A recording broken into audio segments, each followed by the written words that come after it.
오늘은 창세기 13장과 14장입니다. 오늘 읽진 않겠지만 여러분이 너무나 잘 아시는 말씀이에요. 그래서 창세기를 중심으로 해서 보고 있습니다. 자, 오늘 말씀이 그래요. 이 친척인 롯과의 분리, 그리고 멜기세덱을 통한 그런 새로운 축복의 약속에 대해서 오늘 보려고 합니다. 여러분, 그 12장에 지난주에 봤던 거죠. 아브라함이 약속을 받고 가나안 땅에 왔고, 그리고 거기서 이제 하나님이 뭔가 자기에게 약속하신 것들을 이뤄 나갈 거라고 생각하고 잠시 동안 이 땅에 머물렀습니다. 그런데 그 땅에 흉년이 들었어요. 그죠? 흉년이 들어버렸네. 그러자 그 흉년을 피할 수 있는 방법이, 애굽 땅에는 그때 당시에 곡식이 풍성합니다. 그래서 그곳으로 내려가는 것이 최고의 안전책이다라고 생각하고 내려갑니다. 그러다가 결혼관계가 완전히 무너질 그런 위기에 처하게 되죠. 근데 하나님께서 강력한 그 보호하심을 통해서 위기에서 벗어납니다. 그 벗어나는데 그런 과정을 통해서 여러분 이 아브라함이 많은 걸 생각해요. 많은 걸 생각했어요. 근데 그 중에서 가장 중요한 두 가지를 제가 말씀드리면, 그 중에 하나는 이거였습니다. 자신의 삶의 주관자는 자신이 아니라는 것을 강하게 거기서 인식합니다. 자기가 지금 흉년이 들었기 때문에 피해를 갔잖아요. 근데 잘못 갔어요. 근데 거기에 있어서 그럼에도 불구하고 하나님이 직접적인 그 개입을 통해서 자기를 가정을 보호하는 것, 이것을 통해서 그가 배워요. 내 삶의 주관자는 내가 아니구나 라고 하는 걸 철저하게 배웁니다. 그걸 인식했다는 것. 그 다음에 또 하나는 그가 애굽을 나올 때 그냥 나오지 않습니다. 바로왕이 뭘 풍성하게 줘요. 많은 양떼와 이 짐승 낙타를 줍니다. 그걸 뭘 얘기하냐면, 여러분, 아브라함이 이때부터 이 경험을 통해서요, 물질의 축복은 자신이 만드는 것이 아니라 하나님에 의해서 주어진다는 것을 또 철저하게 깨달아요. 이게 여러분 이 부분에 대해서 이해가 안 될 수도 있습니다. 근데 아브라함은 그 이후에 물질관에 대해서 정확해요. 애굽에 돌아오면서 많은 물질을 얻었단 말이에요. 자기가 원했던 것도 아니에요. 근데 그냥 받았습니다. 그런데 하나님이 바로를 통해서 풍성하게 제공해 줬어요. 바로 여기에 하나님의 숨겨진 목적이 있었다는 거예요. 그러면 포커스는 물질 축복이 아니에요. 이걸 통해서 하나님이 아브라함에 뭘 가르치려고 하냐 하는 부분이에요. 그게 이제 그 일부를 오늘 13장과 14장을 볼 텐데 거기에서 나와요. 왜 하나님이 그런 물질도 같이 부어주셨는가 하는 부분이에요. 첫 번째로 생각합니다. 13장은 여러분 잘 아는 내용이죠. 아브라함과 조카 롯이 세퍼레이션입니다. 분리됩니다. 그 내용이에요. 자, 하나님이 아브라함을 부르셨을 때 본토와 친척과 또 아버지의 집을 다 떠나라고 그랬어요. 그렇죠? 그렇게 하신 목적이 뭐였죠? 단순히 집안에 있는 그 아버지가 우상장사였잖아요. 그 우상 숭배와 연관되어 있기 때문에 거기서 우상과 분리시키려는 목적만이 아니었어요. 그건 부수적인 문제였습니다. 진짜 목적 뭐냐? 아브라함이 하나님이 계획한 새로운 민족, 새로운 하나님의 나라의 모형이 되게 하려고 하는 게 진짜 목적이에요. 그래서 제가 이제 타이틀을 하나님의 나라라고 정하는 거예요. 하나님의 나라. 그게 목적이에요. 그래서 그 나라를 아브라함을 통해서 세워나가려고 하는데, 그렇다면 아브라함은 구별된 삶을 살아야 됐다 그랬어요. 그런데 그가 잘 떠나왔습니다. 그런데 그에게는 아직 한 가지 떠나지 못한 것이 있었습니다. 롯은 아브라함의 마지막 친척이면서 지금 여전히 함께 동거하고 있습니다. 그렇다고 하면 이 하나님께서 말씀하신 이 12장 1절에서 말씀하는 걸 이루려고 하면 반드시 롯과 끊어져 분리돼야 되고 떠나야 될 친척이에요. 롯은. 그럼 우리가 생각해야죠. 왜 하나님께서 친척과 아비 집을 떠나라고 했을까? 같이 가면 좋잖아요. 그래서 가족들한테 하나님이 이렇게 하니까 설득하면서 그렇게 할 수 있잖아요. 근데 그렇지 않아요. 왜 그랬을까 하는 거예요. 그것은요, 여러분, 새로운 족보, 이제 새로운 족보, 셈의 후손을 통해서 왔던 새로운 족보와 하나님의 계획은 아브라함과 롯이 아니라 오직 아브라함을 통해서만 시작될 계획을 갖고 계셨기 때문에 그렇다는 얘기예요. 원수는 아닙니다. 아무 문제 없으면 같이 살아도 문제는 없습니다. 형제자매 친척으로 지내니까. 그러나 하나님의 계획 차원에서는 그게 아니에요. 분리돼야 된다는 거예요. 그래서 하나님의 새로운 민족, 계획했던 새로운 민족은 이런 인간적인 유대 관계에 의해서 생기는 게 아니고 오직 하나님께서 선택한 아브라함 한 사람을 통해서만 시작돼야 된다는 얘기예요. 네. 그러니까 가나안 땅도 마찬가지예요. 민족도 마찬가지인 것처럼 가나안 땅도 마찬가지입니다. 여러분 보세요. 가나안은 아브라함에게만 약속돼 있어요. 그죠? 근데 롯과 함께 왔습니다. 그러니까 비록 와 있을지라도 롯에게는 이 가나안 땅이 허락된 게 아니에요. 그러니까 이 땅도 역시 선택된 아브라함에게만 약속된 기업이라는 거예요. 자, 그러면 그런 부분에서 하나님이 이런 계획을 이제 13장에서 이 마지막 남은 그거를 분리시키는 작업을 하십니다. 그런데 여러분, 아브라함과 롯이 갈라게 서게 돼요. 오늘 13장에 나오는 원인이 뭐냐는 거예요. 원인 내용을 보면 양이 너무 많아가지고 그 두 집안에 목자들끼리 싸워서 그랬다라고 나옵니다. 그런데 여러분, 이렇게 나오니까 단순하게 생각할 수 있지만 조금 더 깊이 들어가서 보자고요. 아브라함은 어른이고 롯은 조카예요. 나이가 어린, 아브라함은 훨씬 어린 조카입니다. 그렇다면 자기가 같이 생활하면서 와서 여기서 그런 복을 누린다면 자기 종들한테 얘기해야죠. 근데 그러지 않아요. 조금 더 들어가 보면 그렇다는 거예요. 그러면 갈라서게 되는 원인은 뭐냐? 롯이 자신의 위치를 잘 파악하지 못하고 행동했기 때문에 그런 거예요. 뭘 잘못 파악했어요? 자기 위치가 뭐냐는 걸 파악 안 했어요. 아브라함 위치가 뭐냐를 더 생각 못했다는 겁니다. 그러니까 하나님은 롯의 그게 죄다 아니에요. 죄 일가 아닙니다. 올바르지 못한 생각과 행동을 이용해서 둘 사이를 분리해서 이렇게 분리시켜버리는 겁니다. 원인은 그거예요. 근데 사실 보세요. 롯은 아브라함에게 주신 약속의 중요성을 인식하지 못하고 사는 거예요. 같이 오긴 왔어. 근데 약속의 중요성을 모릅니다. 그러니까 그런 행동하는 거예요. 우리도 마찬가지죠. 하나님의 약속에 주신 부분에 대해서 이해를 못하면 우리가 때로는 그런 행동을 할 수 있습니다. 여러분은 하나님이 기도하시는 여러분은 하나님 여러분에게 기도하니까 하나님 약속을 줘요. 근데 기도하지 않는 남편이나 아내가 그걸 몰라요. 그럴 경우 어떻게 해요? 악에 차서 반대하거나 실수하는 게 아니고 모르니까 그렇게 하는 거거든요. 똑같은 원리예요. 그러니까 아브라함이 어떤 존재로 선택받았는지를 제대로 파악하지 못하고 단순히 친척으로 또는 삼촌으로 인식했다는 거예요. 그거를 확인할 수 있는 행동이 뭐냐? 아브라함이 땅을 양보했을 때 나타나요. 양보하잖아요. 그래, 너가 그러면 어른이니까 양보하지 당연히요. 그잖아요. 어른이니까 네가 먼저 해. 그러면 나이 한참 어린 조카 자기가 아닙니다, 삼촌 먼저 하세요. 이게 당연한 거예요. 안 그런가요? 당연한 건데 그 양보했을 때도 그러잖아요. 가장 먼저 좋은 땅을 찾아야 하는 거예요. 물론 모르죠. 여기 기록가 안 됐으니까 모르겠지만 그냥 여기 나오면 바로 그냥 해요. 근데 좀 더 인간적으로 생각해 보면 그렇다는 거예요. 그 모습을 보면 뭘 의미하느냐? 아, 롯은 아브라함의 부르심을 전혀 생각하지 못했구나 하는 것을 확인할 수 있다는 얘기예요. 그런 생활은 여러분 롯과 같은 생활은 뭘 의미하냐면 갈대아 우르에서의 생활의 일부입니다. 무슨 말씀이 이해가 되시죠? 갈대아 우르에서는 그래도 괜찮아.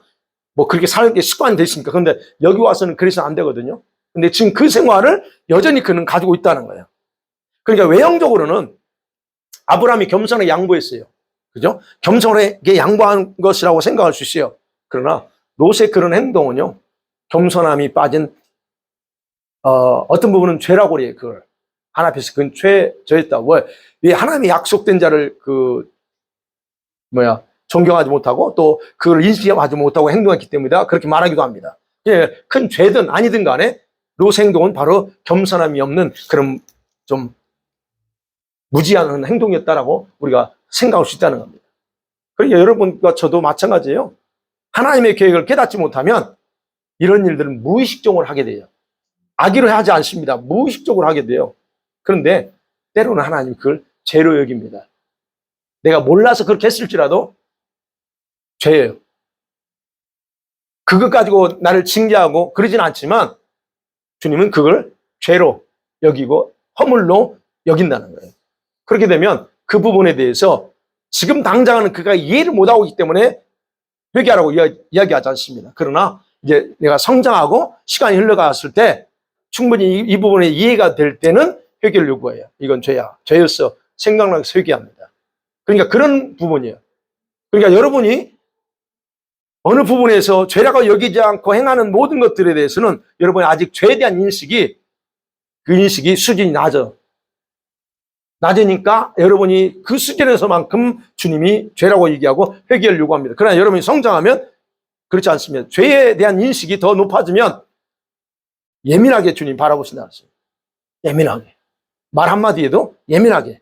그러니까 함부로 못 된다는 거예요. 그런 부분이에요, 그거. 여러분, 그래서 우리가 생각해야 돼요. 여기서 또 이제 어떤 설교를 들어보면 그래요. 아, 롯이 여기서 겸손하게 잘했으면, 그죠? 겸손하게 잘했으면 아브라함의 축복에 동참할 수 있었다라고 이렇게까지 또 확대해서 해석하는 경우도 있어요. 오해하면 안 됩니다. 그거는 올바른 해석이 아니에요. 왜요? 아브라함에게만 약속돼 있어요. 이 두 사람은 반드시 필연적으로 분리되어서 떨어져 나가야만 돼요. 근데 잘 했으면 복 받는다? 너무 그러지 않다는 얘기예요. 그래서 이제 어찌됐든 하나님께서 이렇게 떨어져 나가게 하심을 만들어서, 그 환경을 만들어서 자신의 목적을 결국 완성합니다. 아브라함은 그걸 몰랐어요. 모르기 때문에 하나님 직접 하신 겁니다. 자, 그렇기 때문에 이런 것들이 무엇인가를 저와 여러분이 의미한지를 안다면 우리가 여러분 앞으로 믿음 생활하면서 중요한 원리를 배우게 돼요. 예. 중요한 원리. 뭡니까? 비로소 아브라함이 완전히 친척집을 떠났다는 원리예요. 비로소. 이거 아시죠? 야곱이 바단 아람에 가잖아요. 갈 때 뭐라고 그랬어요? 베델에서 내가 돌아올 때 하나님 이렇게 할게 약속합니다. 근데 지금 이제 20년 후에 돌아오잖아요. 돌아왔는데 돌아와서 어디 살죠, 권사님? 돌아와가지고 야곱이 들어와서 어디 살아요? 하몰이 있는 땅, 세켐. 세켐에 와서 살아요. 그럼 이미 그는 바다나람을 떠나서 이미 가나안 땅에 들어왔어요. 근데 성경은 그가 돌아왔다고 말하지 않습니다. 안 돌아왔어요. 이미 저기는 가나안 땅에 와 있어요. 그런데 성경은 주님은 돌아온 게 아니라고 그래요. 그래서 어떤 사건 이후에 돌아왔다고 그래요? 자기 딸 디나가 강간당하고 나서 그때서 어디로 가요? 그때서 베델로 가서 제사 드릴 때 그때서 표현합니다. 야곱이 밭다라나면서 가나안 땅에 들어왔다라고 기록해요. 그러니까 이게 원리라는 거예요. 그가 온 것 같은데 그가 한 가지 마지막 빠뜨린 게 있어요. 그게 하나님께 약속한 장소에 와서 그걸 하지 않았어요. 안 돌아온 거예요. 그러니까 결국 야곱이 알지 못하니까 결국 그 방법을 좀 불행한 부분이지만 그 방법을 통해서 하게 하는 거예요. 그러니까 아브라함도 마찬가지입니다. 아브라함도. 그게 바로 원리라는 거예요. 저와 여러분이 어떤 것을 주님이 요구할 때 완전한 걸 요구하지 90%, 95% 해놓고 주님 내게 했어요. 이걸 원하지 않는다는 얘기예요. 그게 원리예요. 네. 그러니까 그런 부분에서 우리가 여기서 배워요. 그래서 우리가 잘 모르고 있을지라도요, 하나님은 그 일을 우리가 완전하게 하지 못하면 하나님은 그 일을 직접 이루어 나가셔요. 자기의 방법으로. 그게 오늘 아브라함과 조카 롯의 관계 속에서 찾아볼 수 있는 거예요. 그래서 이제야 아브라함이 가나안 땅에 돌아온 것처럼 새로운 차원의 약속을 풀어줘요. 그게 13장 14절부터 17절이에요. 그래서 롯이 아브라함을 떠난 후에 말합니다. 여호와께서 아브라함에게 이르시되 너는 눈을 들어 너 있는 곳에 동서남북 다 돌아봐라 그래요. 그리고 보이는 땅을 다 내가 너와 내 자손에게 줄게 그래요. 그때서 약속을 풀어요. 네. 그래서 떠난 후에 그럽니다. 그 전에 말씀 안 해요. 이런 의미가 있다는 거예요.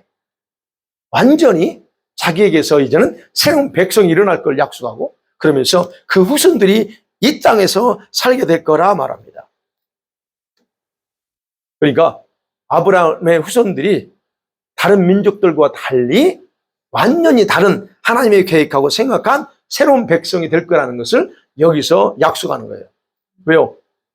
하나님의 나라의 백성은 하나님께서 함께 하실 백성들이기 때문에 그래요. 아무나 함께 하지 않습니다. 이때부터. 그래서 그렇다. 그런데 아직 그에게는 자녀가 없어요. 그죠? 그럼에도 불구하고 이제 아브라함이 어떻게 행동했는가 보면 돼요.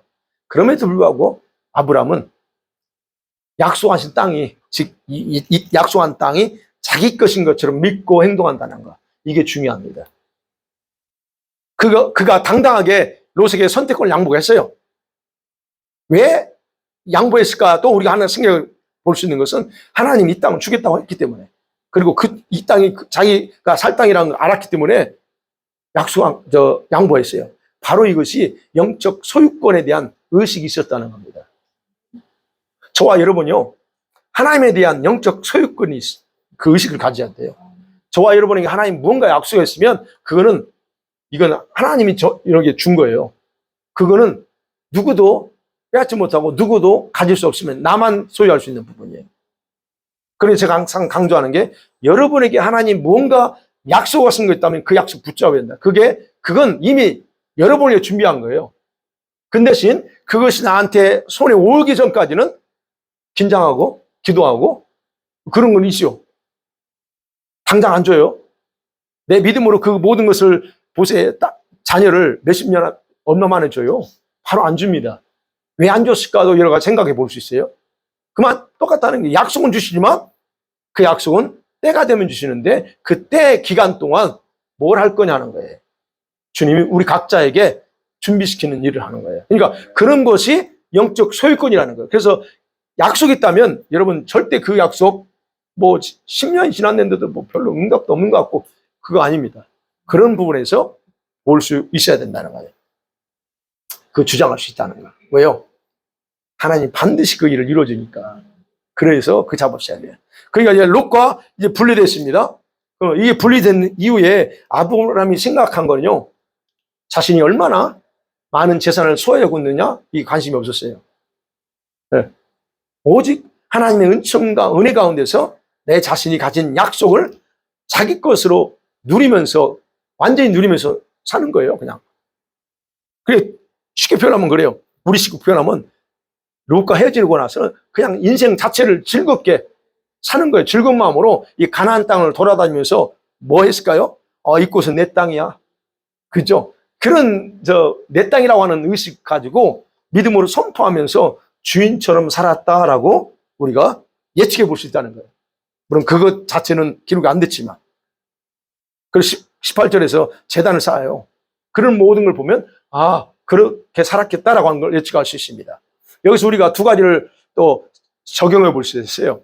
여러분, 우리는 반드시 떠날 것은 떠나고 버릴 것은 버려야 된다는 걸 기억해야 할 필요가 있습니다.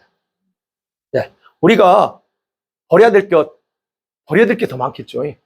그죠? 떠날 것보다 사실 떠날 게 얼마나 있겠어요. 버릴 게 더 많지. 근데 떠나지 못한 것들이 있다면, 분리하지 못한 게 있다면 여러분, 그것이 무언가 빨리 파악해 볼 필요가 있습니다. 왜냐하면 그렇지 않으면 하나님께서 자신의 방식대로 스스로 처리하시기 때문에.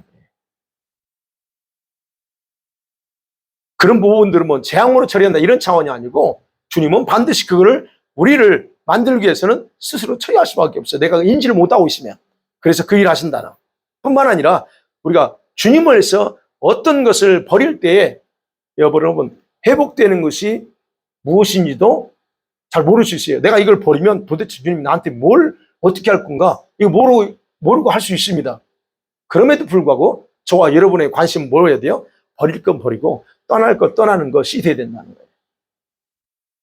그 다음에 또 하나는 여러분, 아브라함을 통해서 우리가 가야 할 궁극적인 땅이 어디냐는 거예요. 장소 어디냐를 여기서 배워요. 히브리서 11장에서는 아브라함이 갈 바를 알지 못했는데 저 성, 하나님이 예비한 성을 바라보고 갔다고 그래요. 그러니까 여러분, 이 가나안 땅은 우리가 약속의 땅이라고 표현하죠. 그걸 어디를 상징되고 표현해요? 저 천국을 향해 상징하러 얘기하잖아요. 그러면 이곳은 아무에게나 약속된 곳이 아니에요. 선택된 자 또는 그의 후손들에게만 약속된 곳이라는 거예요. 아브라함이 아직 비록 손을 잡지 않았어요. 이게 완전히 자기가 주인으로 잡지는 않았으면 그냥 나그네처럼 살고 있어요. 그럼에도 불구하고 아브라함은 그 약속을 굳게 붙잡고 있어요. 그러면서 믿음으로 그 땅을 마음에 품어버렸다는 거예요. 마음에. 그게 중요합니다. 아직 내게 주어지진 않았어. 그럼 마음에 품어요. 아까 말씀드린 약속이 있어요. 그 약속을 마음에 품고 받은 걸로 가는 거예요. 이게 바로 우리에게 필요하다는 거예요. 그러니까 우리가 이거는 결국 천국에 대한 부분이에요. 우리가 비록 이 땅에 살지만 우리가 천국에 대해서 아직 아는 게 많지 않고 또 천국을 경험해 보지 못했지만 그럼에도 불구하고 성경에서는 우리가 가야 될 천국에 대해 분명히 말하고 있기 때문에 그 약속을 믿음으로 마음에 소유하고 살아야 된다는 걸 우리 다시 한번 여기서 적용해 볼 수 있다는 겁니다. 그 다음에 이제 두 번째 14장을 보면 여기서 이제 결정적인 멜기세덱과의 만남이 이루어져요. 아브라함이 누굽니까? 아브라함을 하나님이 선택해서 아브라함을 통해서 도대체 뭘 보여주려고 한다고 그랬죠? 지난주에도 말씀드렸어요. 계속, 예. 도대체 아브라함을 통해서 뭘 보여주려냐?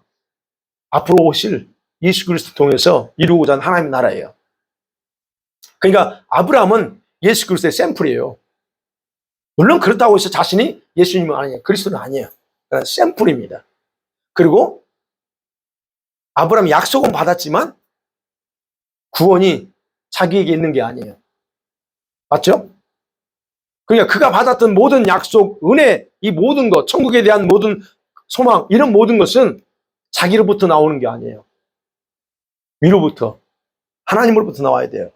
근데 그렇다면 현재 인간으로서 아브라함 입장에서는 이것이 실제로 자기 것이라고 하는 것을 확인해 줄 수 있는 중보자가 필요해요.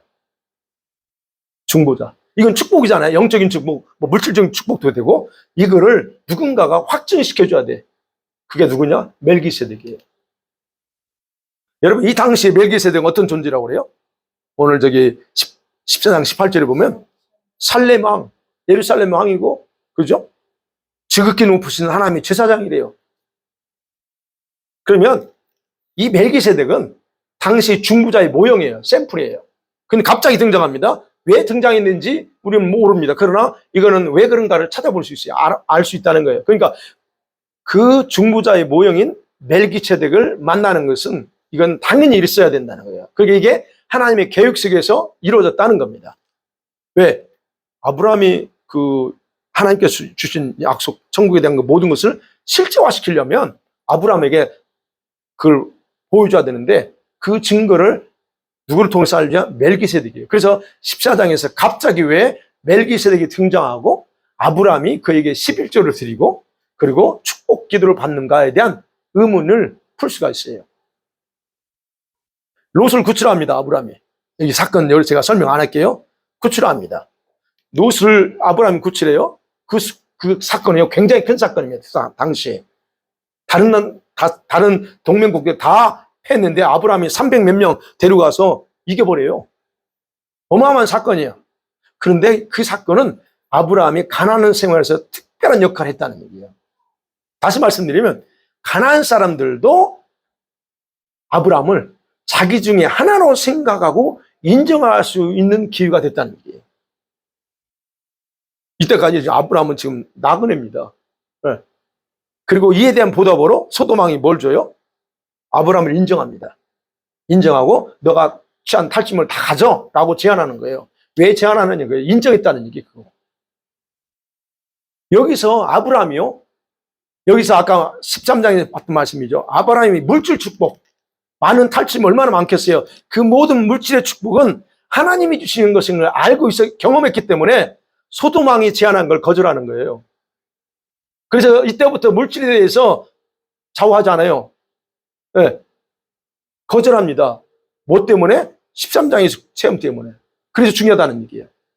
그럼 아브라함이 그런 거절은 선택받은 자로서 그 가나안의 소돔과 왕과 같은 그런 사들과 다른 생활 방식을 보여주고 차별화시키는 행위라는 거예요. 난 너희들과 다른 존재야 라고 하는 거예요. 그게 아브라함의 이런 행위는 그들의 삶과는 어떤 관계 맺지 않을 거야 라고 하는 이런 의미도 있어요. 왜요? 아브라함은 그랬잖아요. 내가 이거 가지면 너 분명히 소문낼걸? 뭐라고 어떻게 소문내요? 아브라함이 부자가 된 건 나 때문에 이런 소문, 일체 어떤 관계도 맺지 않겠다는 거예요. 네. 다시 말씀드리면 가나안적인 생활에는 전혀 관심 두지 않겠다는 그런 의도를 가지고 있다는 거예요. 그래서 오직 하나님의 약속을 따라 살 때에 여러분 주시는 그런 축복만을 내 것으로 받아들이겠다고 하는 그런 고백이고, 그게 아브라함의 그런 믿음의 행위에서 나오는 거예요. 그러니까 여러분, 이런 것이 바로 하늘의 축복의 문을 여는 삶이에요. 여러분이 하나님의 축복을 받기 원합니다. 우린 다. 근데 그 축복은 그냥 오지 않고요, 거기에 맞는 축복의 문을 여는 삶을 살아야 돼요. 네. 근데 아브라함이 그 삶을 축복의 문을 여는 삶을 선택했다는 거예요. 가난적인 걸 거부하고 선택받은 자로서의 구별된 걸 선택했다는 거예요. 또 하나 여기서 여러분 소돔왕이 제안한 그것은요, 하나의 아브라함에게 유혹입니다. 유혹의 의미가 담겨 있어요. 어떤 얘기일까요? 이미 약간 설명드렸어요. 선택받은 자로서 믿음이냐 아니면 롯처럼 눈에 보이는 것을 따르느냐는 거예요. 그게 이 행위 속에 유혹이 담겨 있다는 거예요. 만일에 아브라함이 그런 유혹에 굴복했다면 그는요, 약속의 소유자인 자신의 믿음을 저버리는 것이 됩니다. 분명히 잘 기억하세요. 우린 약속받은 자예요. 선택받은 자예요. 그런데 아브라함이 그런 걸 선택하면 그 선택받은 자의 믿음을 버린 거예요. 그런 행위가. 우리가 그러는 경우 많잖아요. 타협하잖아요.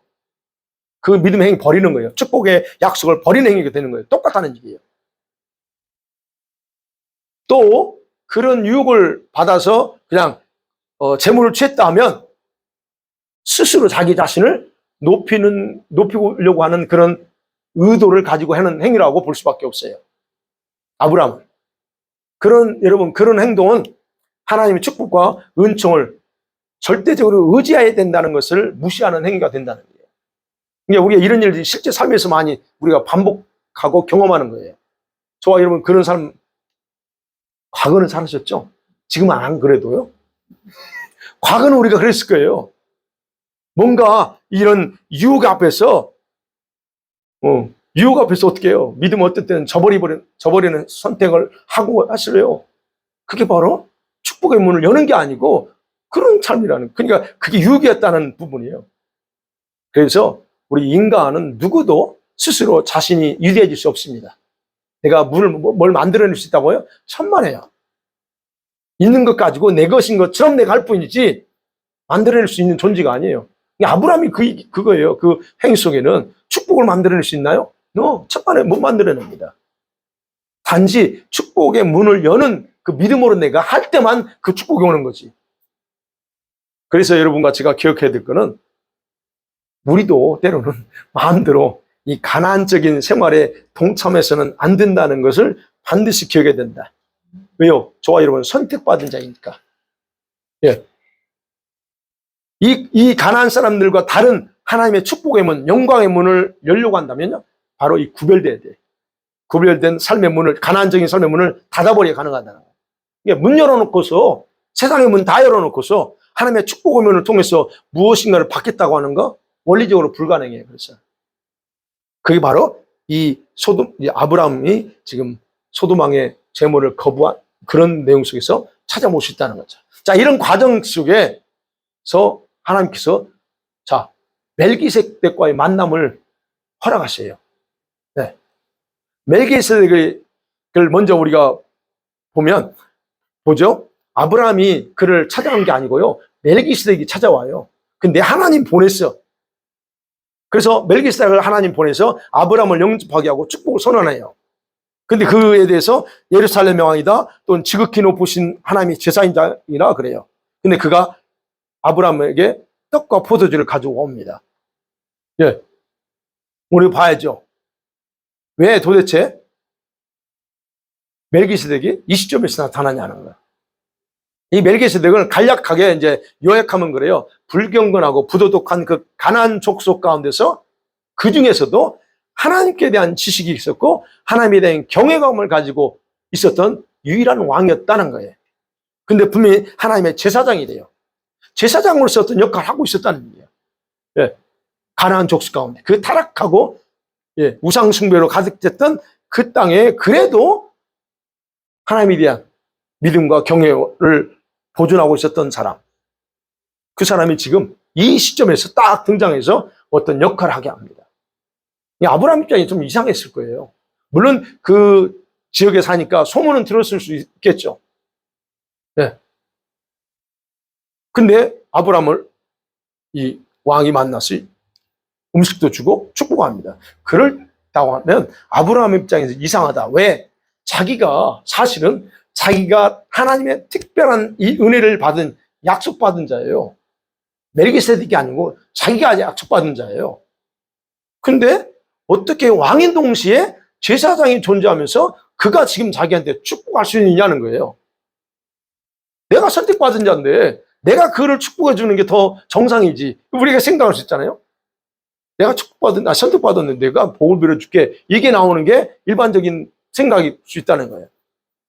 근데 지금 이렇게 하나님은 그렇게 하지 않고 멜기세덱을 보내서 축복하게 만들어요. 아까 저 서두에 말씀드렸죠. 왜 하나님 아브라함에게 약속하신 모든 것을 실제화시킬 대상이 필요한데 그게 제사장, 중재자였다 하는 거예요.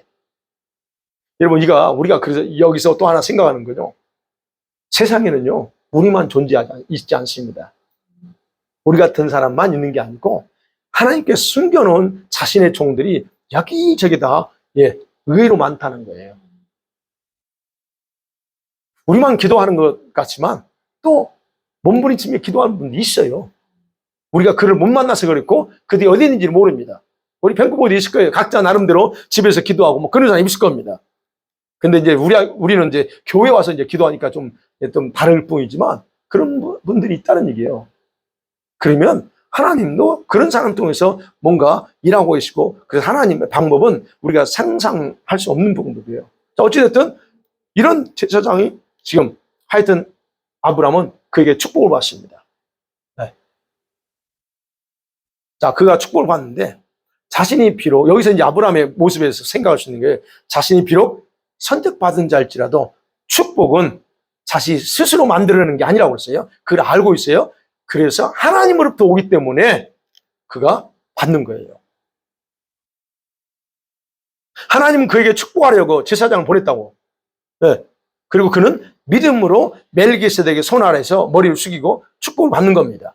그 축복의 내용이 오늘 19절 20절이에요. 18절 19절 20절. 예. 그가 아브라함에게 축복하게 돼 천지의 주제시오 지극히 높으신 하나님의 아브라함의 복을 줍시오 하면서 그 다음에 중요한 핵심이요. 너희 대적을 내 손에 붙이신 지극히 높으신 하나님을 찬송하라 그럽니다.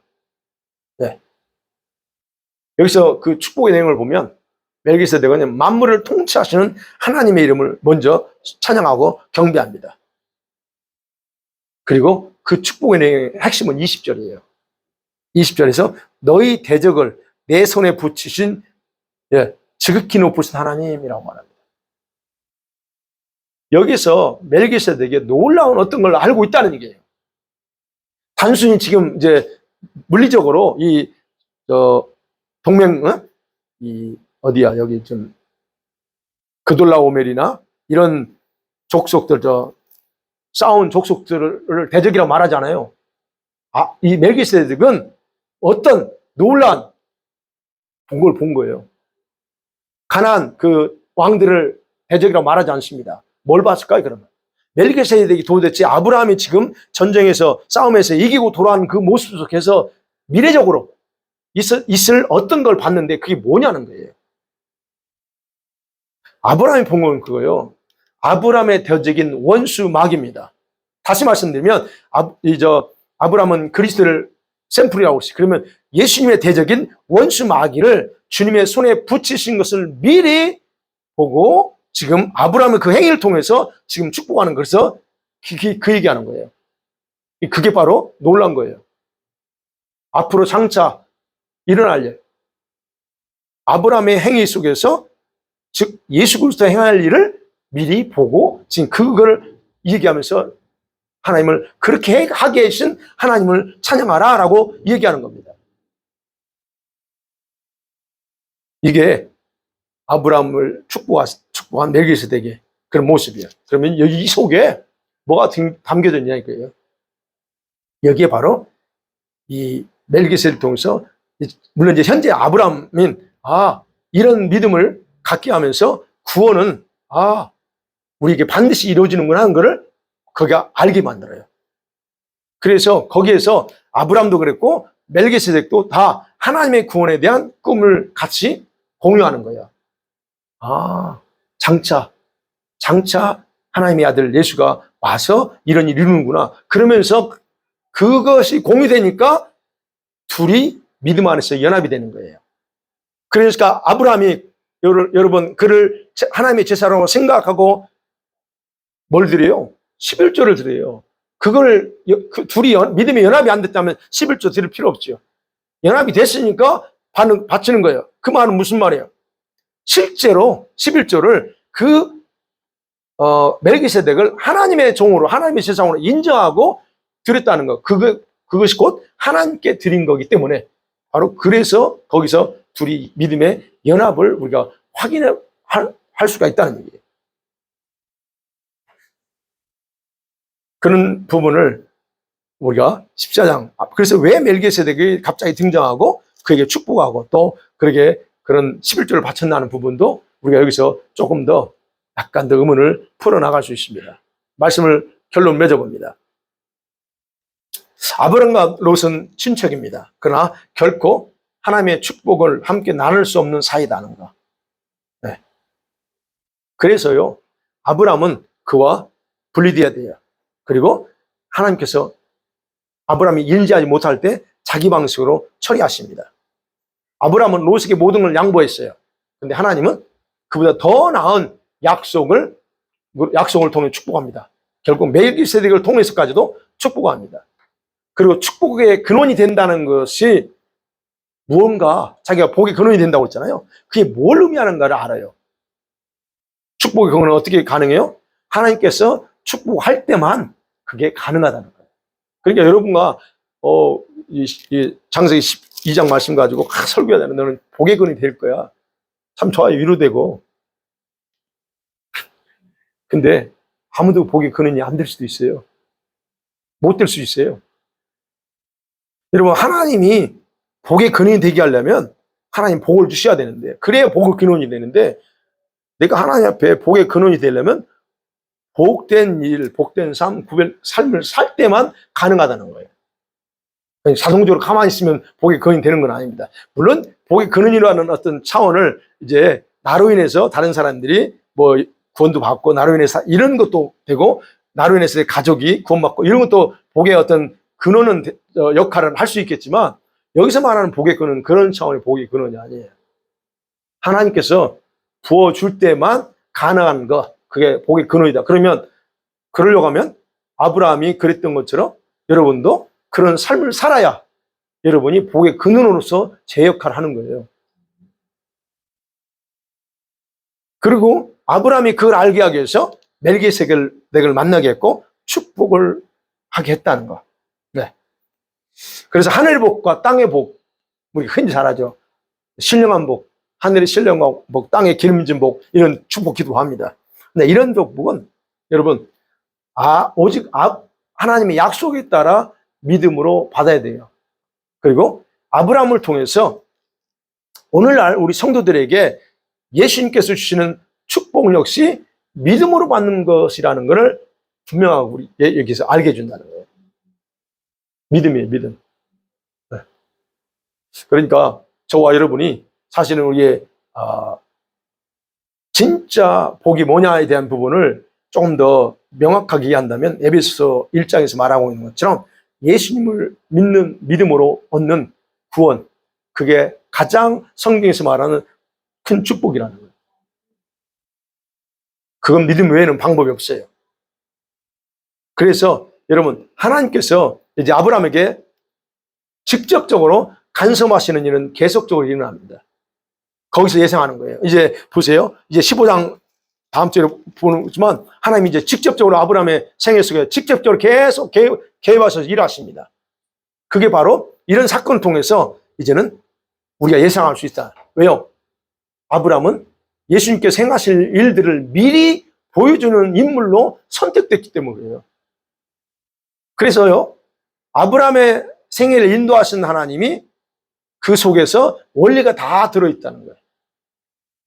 그걸. 그래서 여러분이 조금 더, 아브라함을, 믿음을 단순히 그냥 뭐 축복 차원에서가 아니고 그 생애를 어떻게 인도했는가를 여러분이 조금 더 깊이 이해하거나 연구한다면, 연구까지 해야 되죠. 그런다면 진짜 오늘날 주님과의 관계 속에서 주님이 우리에게 어떤 걸 약속하고 보장하는가에 대해서 더 구체화 시킬 수 있다는 거예요.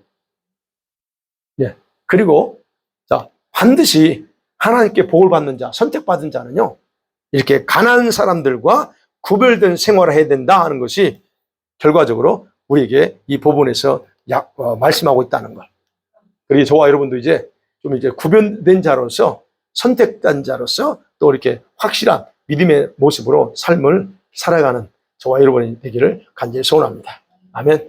예, 이 시간에 말씀 생각하면서 또 기도해야죠. 예.